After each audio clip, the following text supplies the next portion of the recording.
네, 안녕하십니까. 이렇게 유튜브상으로 만나 뵙게 되어 대단히 반갑습니다. 저는 수초센터 BTS 사기 강사 백장흠입니다. 오늘 제가 여러분과 함께 이야기할 주제는 노탄 고고입니다. 즉, 노탄소로 생활하고 지구를 가볍게 하고라는 주제입니다. 자, 그럼 지금도 저와 함께 노탄 여행을 한번 떠나보실까요? 네, 저는 환경교육사이면서 ESG 인플루언서로 현재 환경교육 강사로 활동을 하고 있습니다. 네, 오늘 제 강의 목표는 여러분이 모르는 것을 알게 하는 것보다는 아는 것을 하나라도 실천하게 하는 것에 있습니다. 그래서 여러분들이 이 영상을 보시고 생활 속에 하나라도 실천하게 된다면 좋겠습니다. 네, 오늘 순서는 기후위기 이야기부터 시작해서 탄소중립 생활 실천 이야기 그리고 그린잡 이야기 순으로 진행하도록 하겠습니다. 네, 여러분, 현재 우리 사회에는 여러 가지 위기 얘기가 많이 나오고 있습니다. 예를 들면 학교 폭력, 또 대학생들의 취업난, 그리고 고령화, 그리고 지방인구의 소멸도시, 또 경제난 등 여러 가지 위기가 나오고 있는데요. 그러나 가장 최근에 또 다른 위기가 하나 나오고 있습니다. 그것은 바로 저출산 위기입니다. 우리나라 신혼부부들이 결혼해서 평생 동안 낳을 수 있는 아기의 숫자가 0.78명이라는 통계가 나와 있습니다. 이 숫자는 OECD 38개국 국가 중 가장 낮은 꼴찌에 해당되는 숫자입니다. 우리보다 한 단계 높은 스위스의 경우만 하더라도 연간 1.16명으로 전 세계에서 1명 미만의 아이 출생 국가는 우리나라가 유일합니다. 이러한 저출산 위기는 최근 발표에 따르면 기후변화, 기후위기에 대한 이유가 있다고 발표된 자료가 있습니다. 그런데 말입니다, 여러분. 이러한 저출산 위기보다 더 크고 또 글로벌 지구촌과 함께 공통적인 현상이 나타나는 큰 위기가 하나 있습니다. 그것은 바로 여러분 잘 아시는 장마나 태풍, 산불, 폭염, 폭설 등 이러한 이상기후 현상을 초래하는 바로 이놈 기후위기입니다.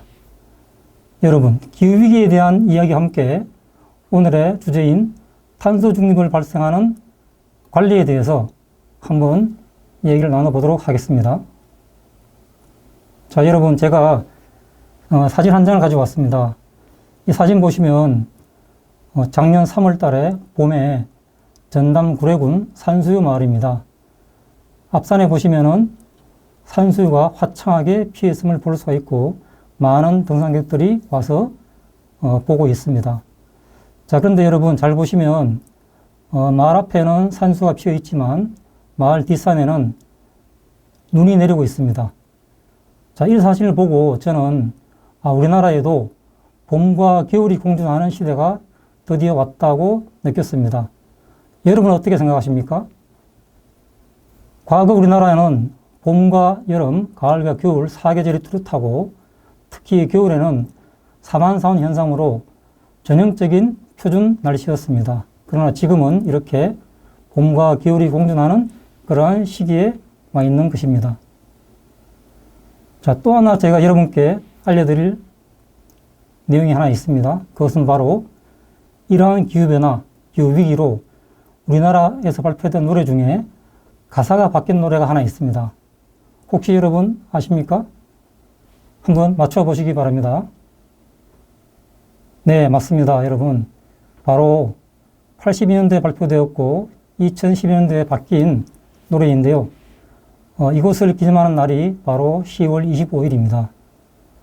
자, 이 노래는 바로 맞습니다. 독도는 우리 땅입니다. 여러분 보시면 좌측의 노래가 원래 가사입니다. 보시면 평균 기온 12도, 강수량은 1300 이런 노래였죠. 그러나 이게 30년 후에 2012년도에 이렇게 바뀌었습니다. 평균 기온과 강수량이 많이 늘어났고 또 한대성 어류인 명태가 잡히지 않아서 현재 홍합으로 이렇게 가사가 바뀌었죠. 여러분 유튜브 보신 다음에 유튜브 상에서 독도는 우리 땅 노래를 검색해 보시면 오른쪽 가사의 노래를 들어보실 수가 있습니다.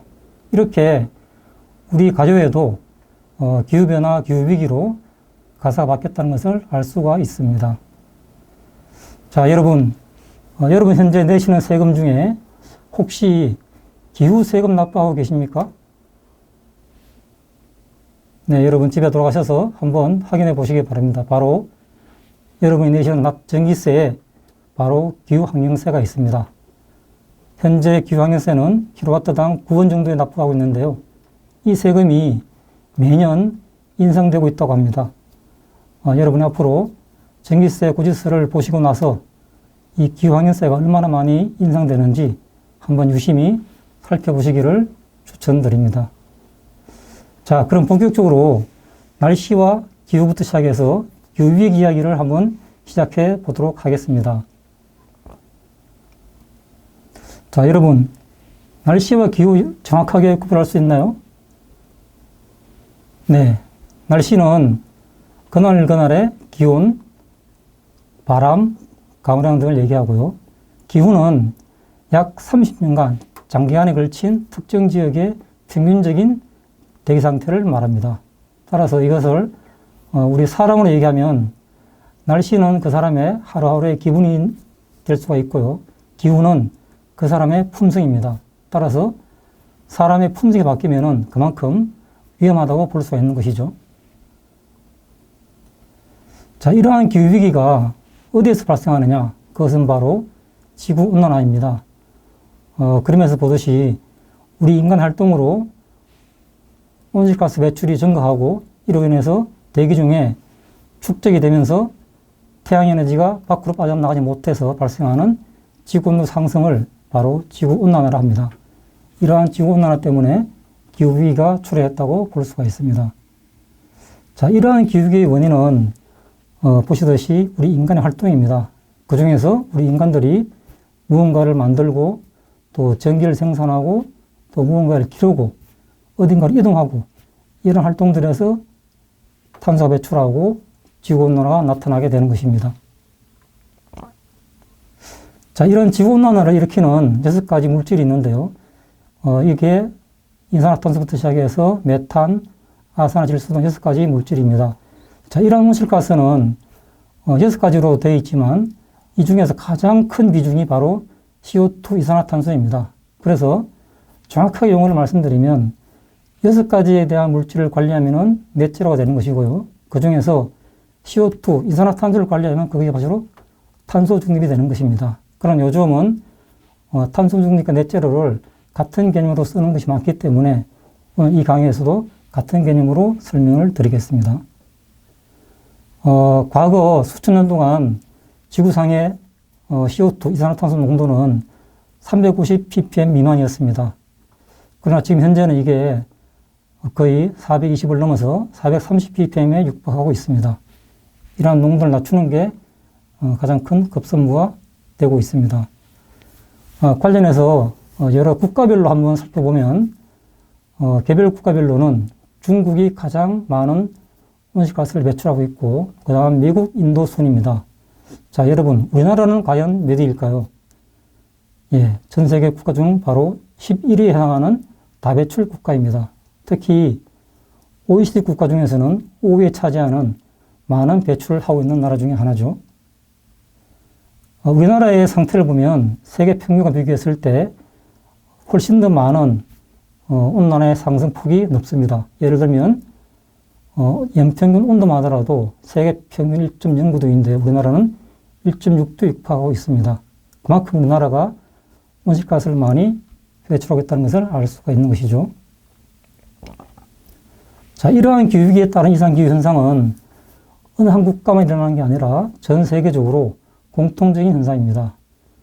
그림에서 보듯이 영국, 프랑스, 이탈리아 등 유럽, 그리고 아시아, 남미, 아프리카 등 전 세계 공통적으로 집중폭우와 폭염, 가뭄 현상이 일어나고 있습니다. 잠깐 좀 살펴보겠습니다. 특히 올해 들어와 이러한 이상기후 현상이 그 빈도와 강도가 훨씬 더 증가하는 현상을 보이고 있습니다. 그래서 학자들은 중에 일부는 올해가 향후 50년간 지구상에서 가장 시원했던 해로 기억될 것이다 하는 학자들도 있습니다. 과연 이러한 현상이 실현될지 걱정이 되는 시기입니다. 잠깐 각 나라별로 어떤 현상이 있는지 한번 살펴보겠습니다. 우리나라의 경우 올해 또 작년에 이어서 구례군의 홍수, 오성 지하철 물폭탄, 그리고 동해안 산불, 서울 강남의 홍수 등 여러 가지 이상 현상이 나타났었죠.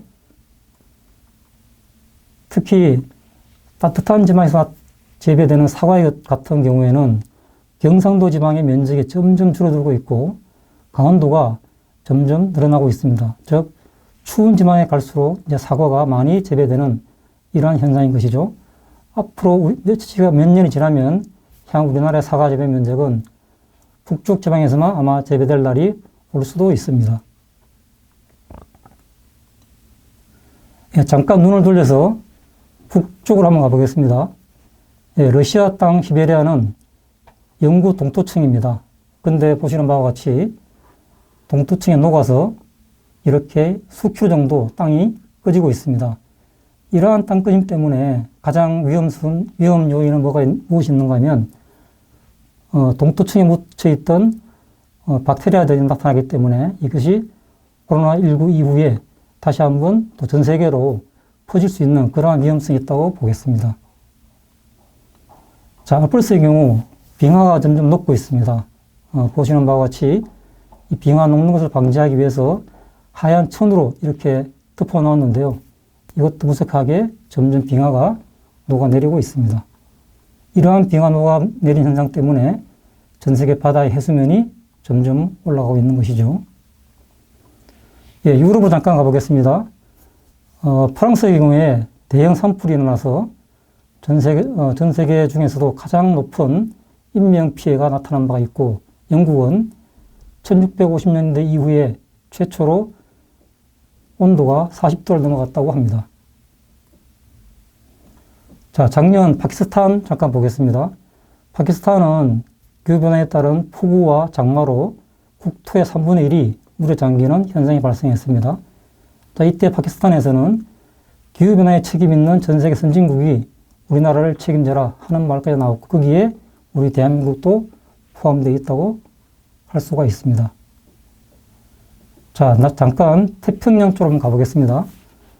지도에 보시는 바와 같이 호주, 뉴질랜드 인근의 남태평양 20개국의 섬나라들이 해수면 상승으로 점점 가라앉고 있습니다. 특히 키리바시와 비누아투, 투발루, 피지 등 이러한 나라들의 땅이 점점 잠겨 있는 것이죠. 그 중에서도 키리바시와 투발루가 가장 위험하다고 볼 수가 있습니다. 이로 인해서 이 나라 국민들이 점점 환경 난민이 되어 전 세계 바다를 떠돌아다닐 수 있는 그런 날이 올 수도 있습니다. 자, 이러한 기후위기 현상에 대해서 우리 인류는 그동안 아무것도 하지 않았느냐? 아닙니다. 많은 노력을 해왔습니다. 예를 들면 1970년대에 세계 환경연합을 제정해서 환경보호를 위한 기념일을 하고 있고요. 특히 1990년대에는 IPCC라 해서 기후변화에 대한 전문 협의체를 설립한 다음에 전 세계 최초로 기후변화 협약을 체결한 바가 있습니다. 그리고 2000년대 들어와 드디어 2015년도에 파리에서 새로운 기후위기에 대한 협정을 체결한 바가 있죠. 이 협정에서는 지구의 평균 온도를 1.5도 이내로 제한하고 2050년도에 탄소 중립을 이룩하자는 협의가 체결된 바가 있습니다. 특히 작년에는 우리나라에서 이산화탄소 포집 기술이 개발되었고요. 특히 올해는 플라스틱을 분해하는 미생물 효소가 발견되었다는 발표가 나기도 했습니다. 그러나 이러한 노력들이 기후위기의 현상에 비해서는 너무 빨리 증가하는 것에 대비해서는 많이 좀 부족하다고 볼 수가 있는 것이죠. 특히 2015년도에 파리 협정 때에는 여러분 잘 아시는 우리나라의 반기문 사무총장이 적극 주도하여 이러한 협정을 이뤄낸 바가 있습니다. 자, 이러한 기후위기에 대한 해결 솔루션이 이미 정답이 나와 있습니다. 모든 학자들이 또 환경 쪽에 근무하시는 분들이 얘기하는 것은 바로 탄소 중립입니다. 자, 그러면 지금부터 탄소 중립 관련된 말씀을 잠깐 드려보겠습니다. 탄소 중립은 여러분 혹시 오해가 있을 수 있는데요. 탄소, 즉 이산화탄소를 전혀 배출하지 않는 것이 아니라 배출되는 이산화탄소를 최대한 줄이고 그래도 남아있는 이산화탄소는 흡수해서 순 배출량이 제로가 되는 개념을 말합니다. 자, 그런데 왜 탄소 중립이 필요할까요? 그것은 바로 지구온도의 상승과 관련이 있습니다. 전 세계 글로벌 지구촌 온도가 과거 100년간 평균적으로 1.1도가 올랐죠. 결국에는 파리 협정에서 얘기한 1.5도까지 0.4도가 남아있는 것입니다. 이러한 1.1도를 지나서 인류의 생존 마지노선인 1.5도가 가기 위해서는 앞으로 약 20년 정도가 남아 있습니다. 이게 2100년에서 2050년 점점 당겨져서 현재는 2040년으로 얘기를 하고 있는 것이죠.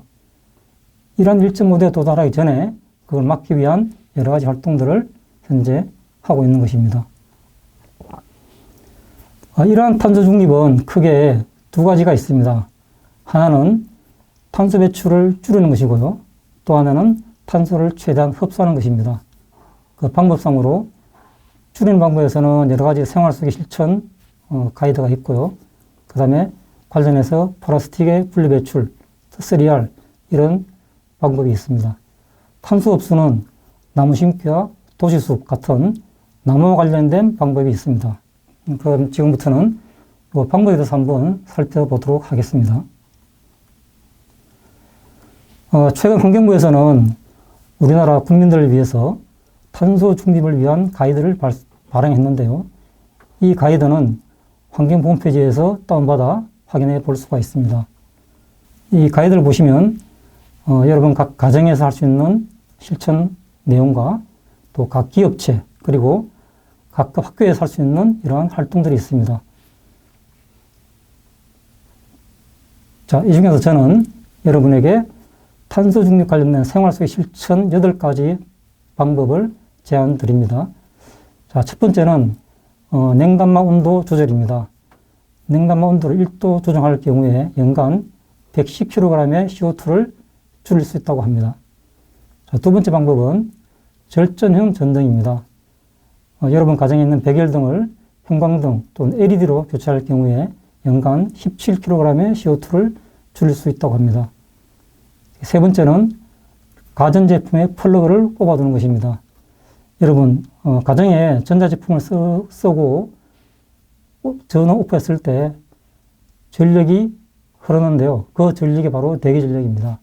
이러한 대기전력이 전체 제품 사용의 전력의 약 10%를 차지하고 있는 큰 비중입니다. 따라서 여러분이 외출할 때나 가정이 없을 때 반드시 플러그를 뽑아두시기 바랍니다. 아니면 멀티탭에 오프하는 그런 기능을 사서 활용하시면 좋겠습니다. 네 번째는 자동차보다는 대중교통, 대중교통보다는 자전거 타기, 자전거보다는 걷기를 추천드립니다. 승용차를 일주일에 하루만 줄여도 연간 445kg의 CO2를 줄일 수가 있습니다.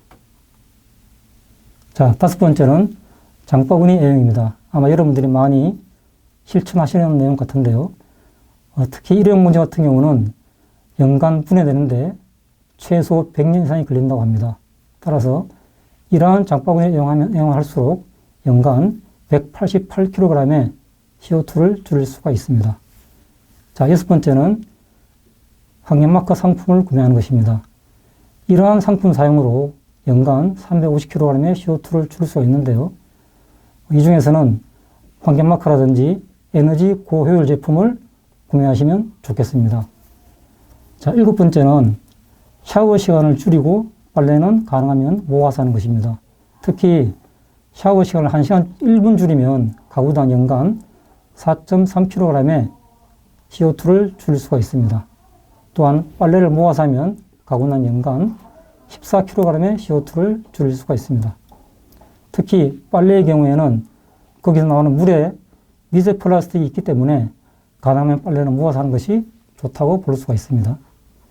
그리고 마지막으로 음식은 가능하면 본인들이 드실 만큼만 조리해서 드시고 음식물 쓰레기를 줄이게 되면 연간 돈으로 약 15조 원이 남는다고 합니다.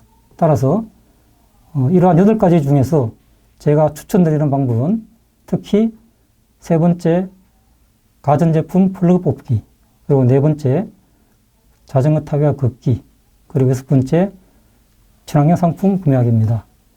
8가지 또는 3가지 정도 반드시 실천하시면 좋겠습니다.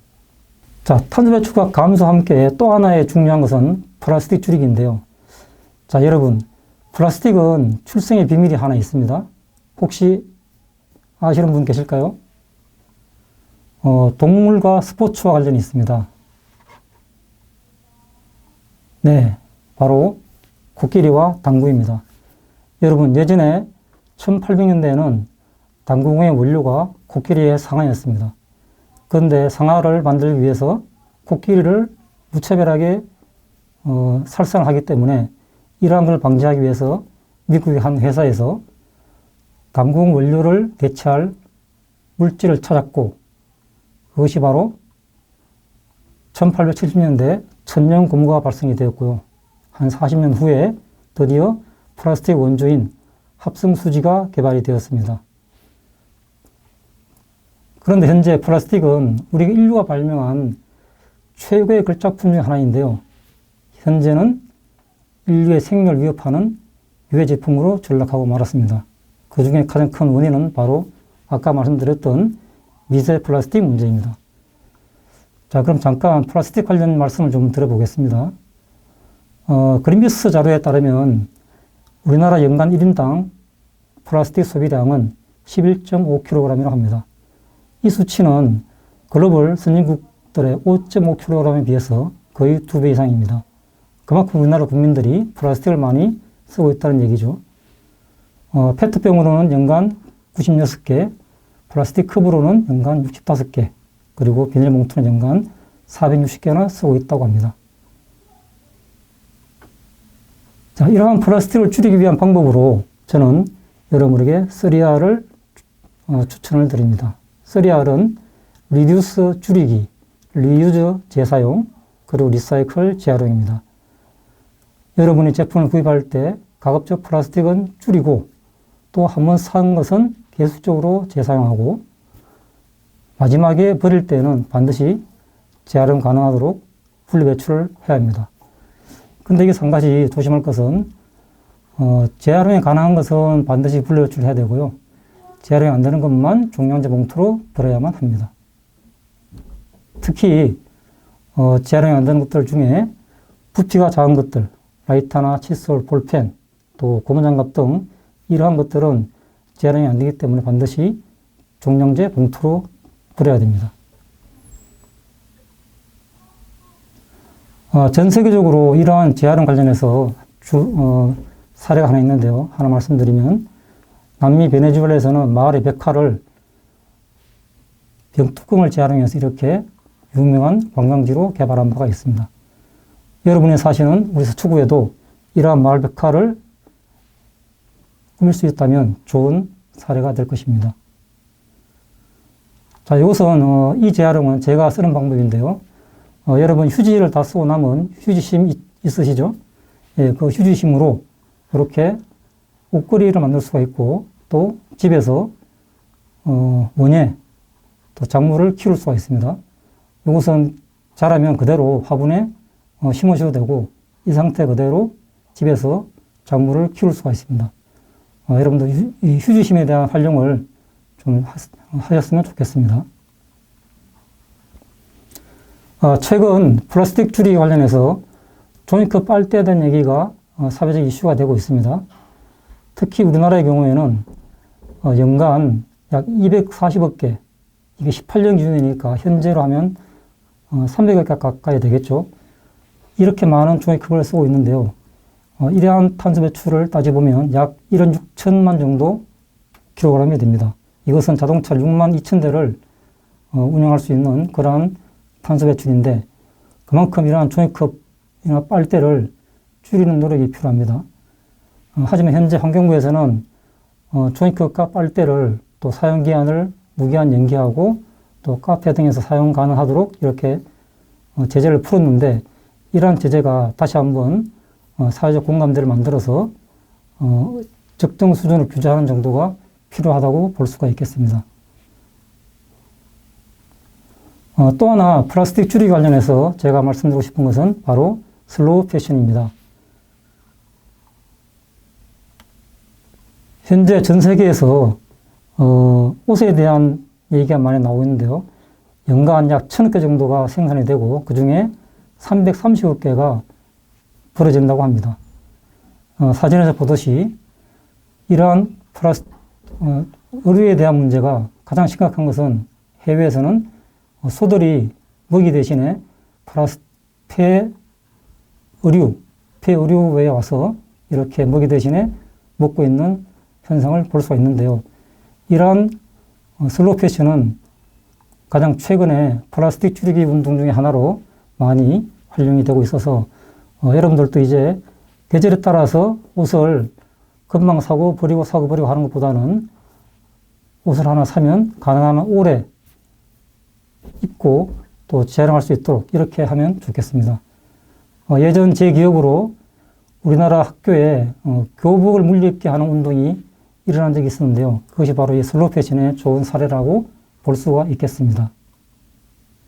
자, 이렇게 플라스틱을 재활용하게 되면 1톤을 재활용할 경우에 이산화탄소가 2톤을 감소할 수 있다고 합니다. 이것은 자동차로 2만 킬로를 주행할 수 있는 거리가 되겠습니다. 따라서 우리가 플라스틱을 잘 쓰고 그냥 버리는 것이 아니라 반드시 분리 배출해서 재활용할 수 있도록 노력을 많이 했으면 좋겠습니다.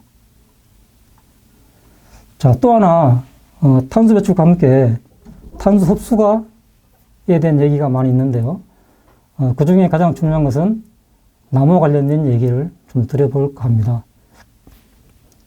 사진은 올해 우리나라 최우수 도시숲으로 선정된 사례인데요. 바로 경상북도의 신도청 소재지입니다. 사진을 보시면 너무 시원하고 산소가 막 뿜어져 나올 것 같지 않습니까?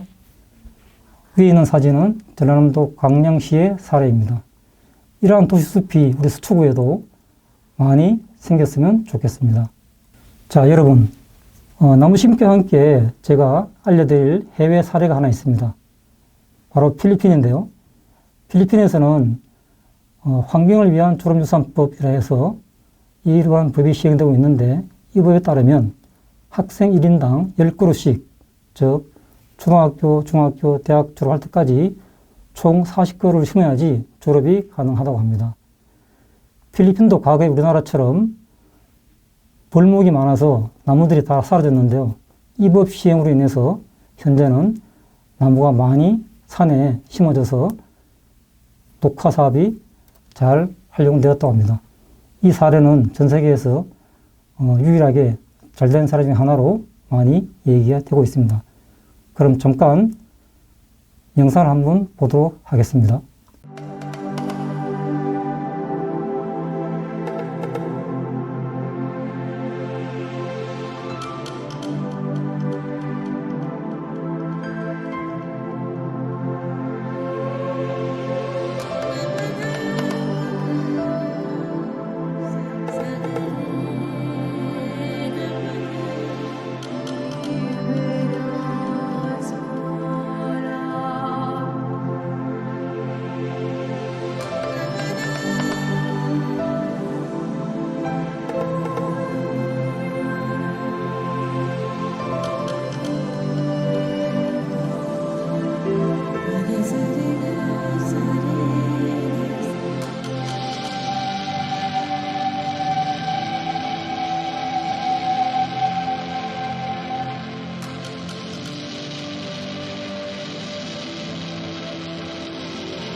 네, 이 영상은 여러분 유튜브에 한번 검색해 보시면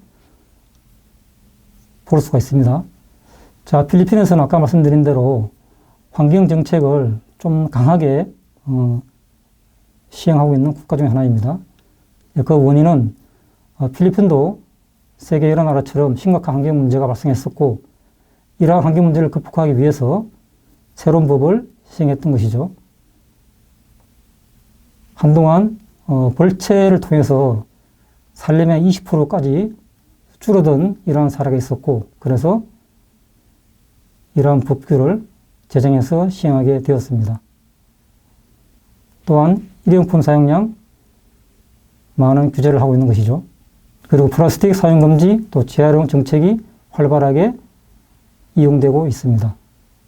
자, 그럼 이어서 관련 영상을 하나 더 추가로 보겠습니다.